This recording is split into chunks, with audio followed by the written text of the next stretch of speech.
Today, we're going to be talking about an idea into what the other side might actually be. What the source of all human spirituality, the source of true creativity and genius, of insight and inspiration might actually be, as well as how, through things like higher dimensions and quantum fields, our brain might actually be able to access this other place and produce these phenomenon. I'm also going to be talking about how to improve your own life and possibly the world using these frameworks. So let's start with a high-level overview. The fundamental claim here is that your brain is able to send and receive information to and from an adjacent dimension that is purely information-based. This dimension is what we call the Platonic space and includes things like the human collective unconscious, things like archetypes, demons, angels, and spiritual phenomenon like the Akashic records. Your brain communicates with this place through quantum fields. This manifests in all sorts of phenomenon, such as synchronicity, manifestation, some of the things that I mentioned previously, like genius and creativity. And our brain is able to send repeated patterns and intentions to this place to store information there, as well as elicit some of these phenomenon. Things like telepathy are when your brain goes directly to this place to access someone else's mind. So let's get into what I mean by the Platonic space.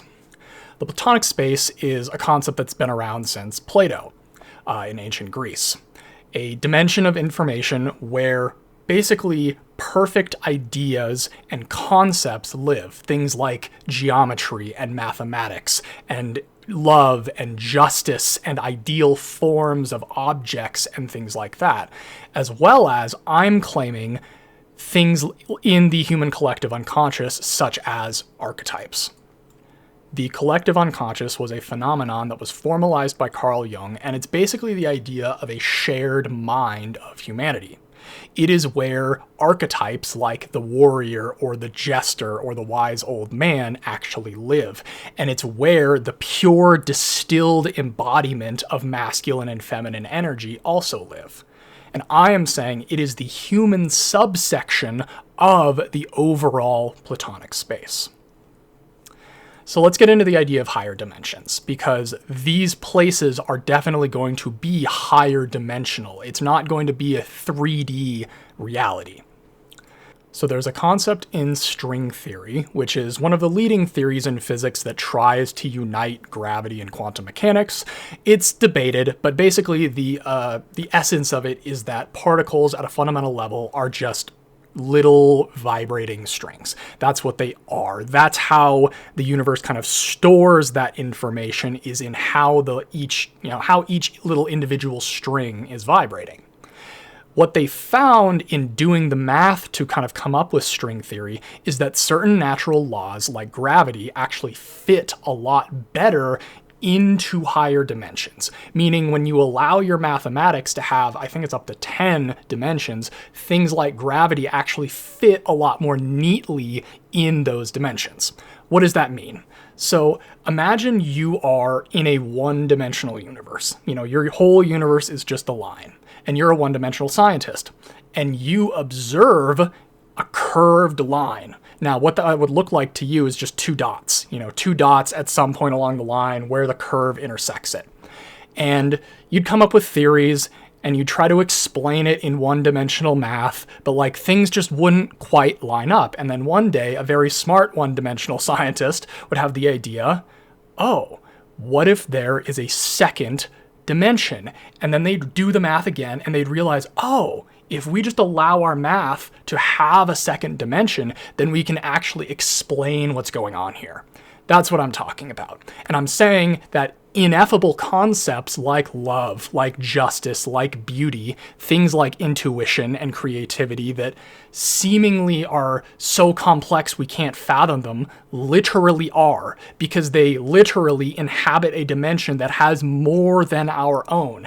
And so the best that we can do is use our minds to project these higher dimensional manifolds into neurochemistry and behavior and words and art art and things like that to represent these things that are literally too big in a mathematical sense to fit into our reality. Now, the next thing we want to get into is quantum field theory.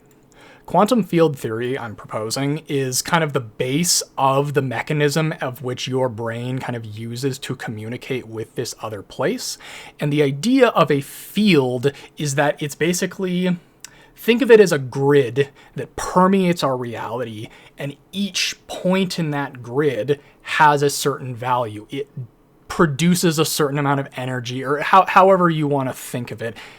It's like a heat map of a room.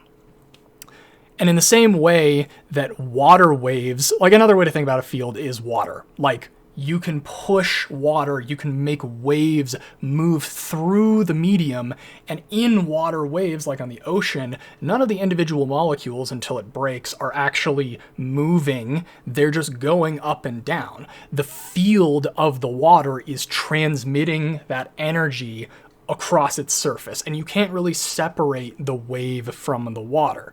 Matter in quantum field theory works the same way. What we call an electron is just a wave in the electron field until that electron interacts with something, usually just coming into contact with another body of matter, that forces it to go from this kind of fuzzy wave-like quality into a point, into a particle. That's what the wave-particle duality is. It just means things spread out when they don't have to be one thing.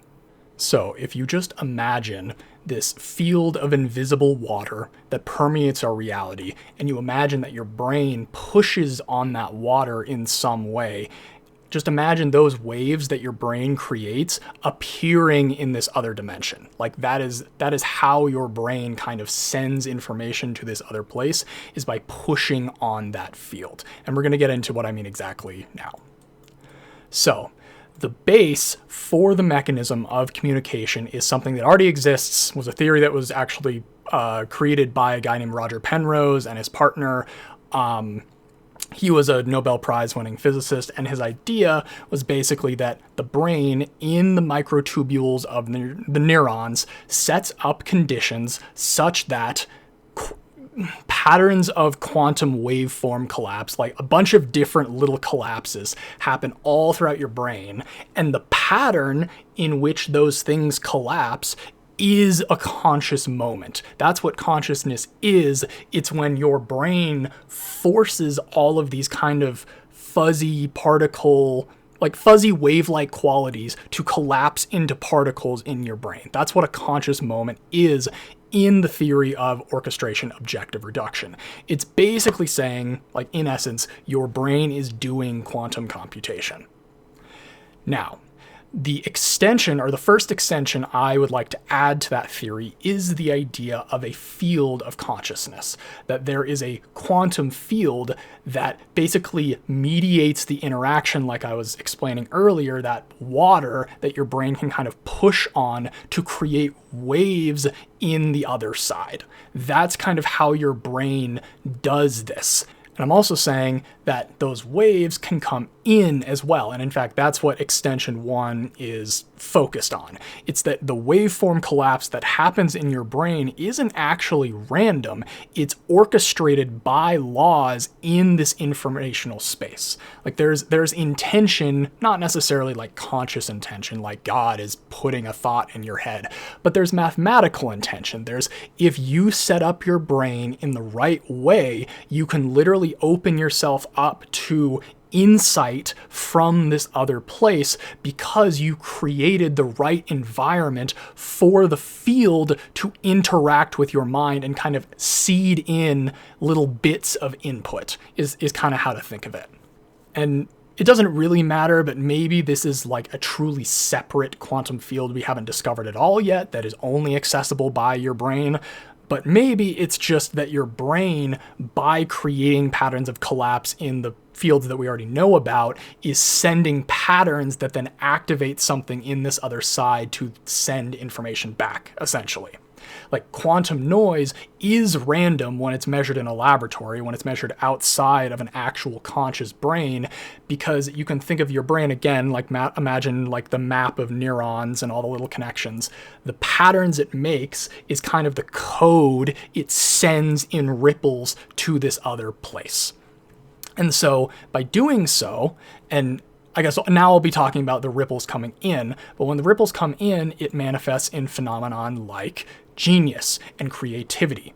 Someone who is a genius is someone who collects information well, whose brain is very open to the input from the other side, as well as they have the informational structure to translate these ineffable ideas or these ineffable insights into ideas.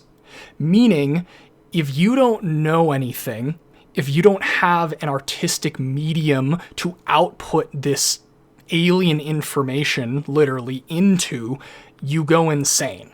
And that's why so many like geniuses have these symptoms of insanity, because they literally have access to an information stream that they can't turn off. Like, they are receiving information, and it is only because they are smart enough or motivated enough, know the right things, or have the right outlets that they're able to take what would normally be literal insanity and turn that into useful ideas and art. And so a genius has high flux, or specifically inward flux. They take in a lot of information very well from this other side. The idea of mathematical flux is basically when you have a field and you have an object, it is basically how much that field pushes on the object, or how much energy that field transmits to the object. And so conscious flux, what I'm just going to refer to as flux, is basically how well that field that I talked about can interact with your brain and vice versa. Increasing your flux means either you increase the surface area or the size of the object that's being interacted with, or you increase the flow. And we'll get into both of those things later. As well, we talked about before in the Platonic space how the Platonic space is basically where ideas live literally, where concepts live literally. And those are the simple inhabitants. The more complex inhabitants are things like entities, the things that you encounter while under the influence of plant medicines. Things like the creatures that kind of happen naturally in Conway's game of life, which is, if you're not aware, this little simulation over here that uses a super simple 2D world and very simple updating rules for, the laws of physics. And it's able to create, with super simple laws, this kind of complex phenomenon. And I'm saying that this is what entities would be in this informational space. They are alive because of the free lunches, and that's a quote from a guy named Michael Levin, that the laws of physics in that world provide. In our world, the laws of physics allow for things like photosynthesis. That is a free lunch that life is able to use because it's kind of an emergent property of our physics. And that is what a free lunch is, and that is what these entities are these manifolds that are basically given life due to whatever laws of physics govern this other place. Now, the second extension I would like to add to the idea of orchestration objective reduction is the idea that we can do it ourselves. And I've kind of already talked about what this would look like. This is when your brain sends through intentionally, consciously creating those patterns of waveform collapse. It sends those waves out. It is your neural activity creating those different shapes or those different patterns and sending those repeatedly or sending them with great intention, which produces a larger result. And so over time, those things literally carve out what we call the collective unconscious. And that's why things like the hero's journey or things like archetypes happen, because enough people were literally put into a situation and responded like the hero's journey that it was carved into that place, and it actually started to encourage that behavior in more people. And that's why these kind of complex and ephemeral patterns like archetypes become these really definite things, because the more we use them in our myths and our language and our thoughts, the more they literally exist. It's like an egregore, essentially. And this is probably where a literal egregore would live if they do exist. And so the idea of this auto-orchestrated objective reduction, again, AOR, and I'll go back up. So regular objective reduction is what allows information to go from the space to your brain. And then the auto-orchestrated objective reduction is what allows your brain to send those, again, repeated patterns and intention, which I'm about to get to the place. And so we get to the idea of intention. An intention is just a thought manifold. In the same way that an entity is a manifold in this place, in the same way that a concept or idea is, your own ideas are too. You, again, if you imagine the map of all your neurons, create patterns in your brain, and that pattern is sent to the place. And your ability to focus through meditation or whatever is your ability to send that out. That is your mana, essentially, is how well you're able to focus, or your power level. It creates an outward flux, as we defined flux before, between your mind and the information space. All right, here's where things get wild. Now we're going to start talking about manifestation and casting spells and weirder shit. Manifestation and the idea of magic or occultism at a fundamental level is when your brain is able to alter reality, literally, with your intention. And there's a few different models that you can use to describe that. The secular model, what most people kind of explain the phenomenon of manifestation as, is basically you just change your own perception of the world and you change how people perceive you because you are acting differently. It's not that, your brain is literally sending anything out to the universe. It's just that you're acting differently and therefore people respond differently to you. However, I am saying it's probably more of a quantum model, where I think the most metaphorically helpful way to think about it is literally a multiverse, where every version of you actually exists in a different kind of strand of the multiverse, like I actually covered in a previous video, and where consciousness is kind of your pointer, which one of those realities you're inhabiting fully at any given time. However, I think the more accurate way, and I guess the many worlds is kind of a way to think about it to make it easier to think about as literally switching between timelines, because quantum stuff is weird, but I think it's more of a quantum mechanical model where all versions of you do exist at the same time in superposition, and then the consciousness, again, is those moments where you take everything out of superposition in a specific pattern. And then there's, the religious models where God literally is listening to you and putting events into your future because he wants them there. I don't know about that one, but I produced this beautiful drawing here. Basically, the idea is that your brain thinks of a cube, or more realistically, what often happens is your brain has an image of you that is negative or that is very positive, and the people that have a very negative image of themselves produce that, literally, by kind of manipulating these tendrils that extend into this other place. They shift their future. If you want to think about it in the many worlds way, they literally kind of move through the strands of reality until they get to a trajectory where they're going to end up somewhere else, is kind of how to think of it. It's not that you're casting a fireball and a thing is coming out of your hand right now. It's that you set up a trajectory that lands you in a different future, is kind of how to think about it. And then synchronicity, and again, so I'll go back to here just so you can see. The manifestation is a phenomenon where you send something to that place and that place kind of sends something back by altering your current reality. Synchronicity is when that happens by chance. And I think synchronicity is kind of a sign that you are on the right path, that you're starting to kind of align your internal and external worlds, because that's what a synchronicity is. A synchronicity is when your internal state matches something that happens on the outside in a very strange, seemingly personalized way. And I'm saying it is just a mathematical artifact of you kind of heading towards the right branch of the multiverse, if you want to think of it that way. You're getting responses back. It's just not something that you intended to happen. There's also the idea of telepathy, and I think it's something that's very interesting and honestly very much worth looking into. I would highly recommend the Telepathy Tapes podcast if you're interested in specifically telepathy in nonverbal autistic people.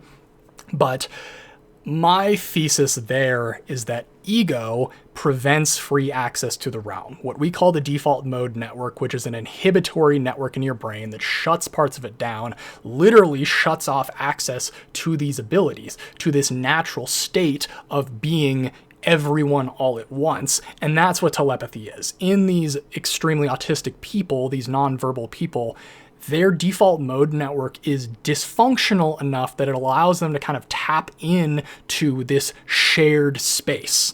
It literally allows them to access the Platonic realm and other people's minds within the Platonic realm. So the question then becomes, what do we do? What do we do with this information? How do we use it to make our lives better, make other people's lives better, make the world better? Well, I think what we need to start with is figuring this shit out for real. I think that's what the next kind of period of science is going to be about. I mean, already in the previous century, we figured out with quantum mechanics and quantum field theory that shit is way weirder than we think it is. There's a lot more going on at a very small level than we think there is. And I think that's where we're headed. Where we're headed is exploring this place, is mapping it out. And what we need to do so are wizards. We need smart people. We need multidisciplinary people. That's what a polymath is. We need people, a community of people who are both scientific and spiritual. The siloed style of Western science that we've been going with so far isn't going to get us anywhere, because the neuroscientists don't know enough about quantum mechanics and the quantum physicists don't know enough about neuroscience to ever make these connections that I think are going to come from a lot of different places at once. And this brings us to an idea directly from Terence McKenna that venturing out to the other side through various techniques, plant medicines, things like that, is like fishing in the ocean of ideas. And that each thing you know is an extension, is another strand of rope in the net, in the surface of your mind. And so we go back to the idea of flux. And so using that analogy of the surface or of the net, each thing you learn, each concept you learn, piece of information, artistic medium, whatever, is another set of strands that adds to your net and increases the surface area of your knowledge. You can literally think of it in mathematical terms as a flux integral of the flow over the surface of your knowledge. And again, the definition of flux is how much a field can affect a surface. And if you think of your knowledge as a surface, then you want to expand that surface by knowing more things, which will allow the flow to actually be caught by something and turned into productive output. An easy way to think of this is that if you have high flow, but you don't have enough mental structure, you end up in a psych ward. If you have high flow and a large base of knowledge, you're a genius. If you have neither, you're not very smart. And the final archetype, if you don't have a lot of flow, but you do have a large knowledge base, that's just a normal vertical thinker. That's your average accountant, engineer. Like, there's nothing wrong. Like, these are still smart people. But what makes someone truly special, truly brilliant, truly genius is that flow from the other place. And so then outward flow, the ability of your brain to upload information, is basically, it's similar, but it's the amount of flow that you can produce over the surface of your intention. And so the way to increase that is increasing your ability to visualize, increasing your ability to hold a complex thought in your brain and keep it all there as you send that intention out, as well as the ability to focus and regulate your nervous system. And that's very important. And that is something I actually plan to cover in a future video, but I think that's a little beyond the scope of this basic overview. So, where does that leave us? How do we actually become a wizard? Well, You take back your mind and you maximize your flux. You learn about math and science because there is a physical mechanism to all of this. We can explain what's going on over there with math, just like we can explain what's going on in our dimension with math. We need science. We need people who understand how the brain works, people who understand data and computational neuroscience, because I want you to imagine, instead of, I think what's going to happen before we literally go and explore the stars is that it's going to be data scientists, data engineers, people on computers typing commands in and mapping out this dimension of raw information.